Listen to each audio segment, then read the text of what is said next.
Bonjour mes stagiaires, bonjour mes étudiants. On va voir dans ce vidéo, dans le cas de marketing stratégique, les modes de croissance. Comme vous le savez, il y a la croissance interne et la croissance externe. Maintenant, on va définir qu'est-ce que c'est la croissance interne et on va citer les avantages et les limites de la croissance interne. La croissance interne, il s'agit de la création d'entreprises d'une capacité de production nouvelle. Les avantages et les limites.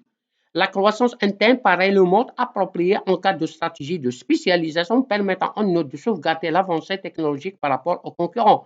Il a aussi le mérite d'offrir aux collaborateurs les possibilités de promotion et d'épanouissement. Néanmoins, il se heurte au problème de la limitation des ressources humaines et financières. Aussi, en cas de stratégie de diversification, l'inexpérience des collaborateurs pourrait-elle entraîner des pertes de temps importantes, de même que des dysfonctionnements organisationnels. Il reste à savoir, enfin, si les capacités de production nouvelles seront accompagnées ou non par une augmentation de la demande. Maintenant, on va entamer. Qu'est-ce que c'est le deuxième type de croissance? Cela veut dire la croissance externe. Définition. Elle s'opère par un rachat d'entreprise ou regroupement avec d'autres.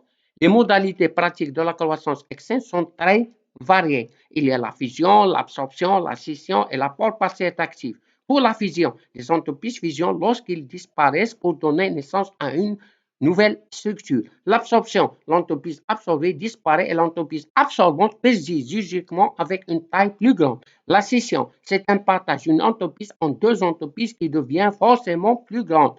L'apport partiel d'actifs, l'entreprise effectue l'apport vers sa taille diminuée pour augmenter la dimension de l'entreprise profitant du même apport. Techniquement, l'entreprise désireux de croître exprime explicitement sa volonté d'acheter les actions émises par sa cible auprès de leur porteur.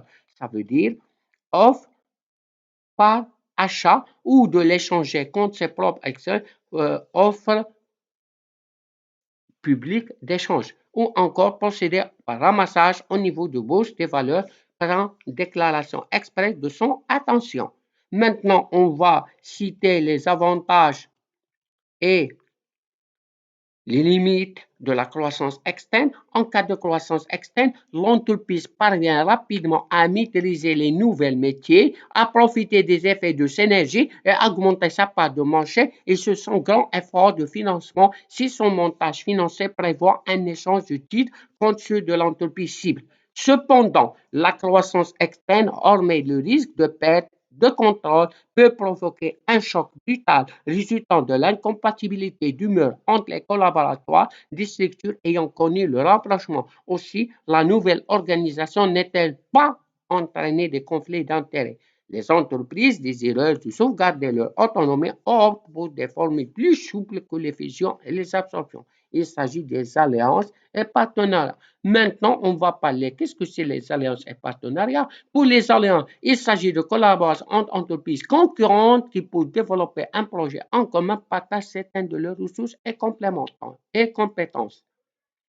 Maintenant, les partenariats, l'idée de base est identique à celle derrière une alliance stratégique, sauf que les entreprises qui s'associent ne sont pas concurrents. Dans la pratique, les partenaires prennent plusieurs formes, la sous-traitance, la concession, la franchise, les filiales communes et le groupement d'intérêts économiques.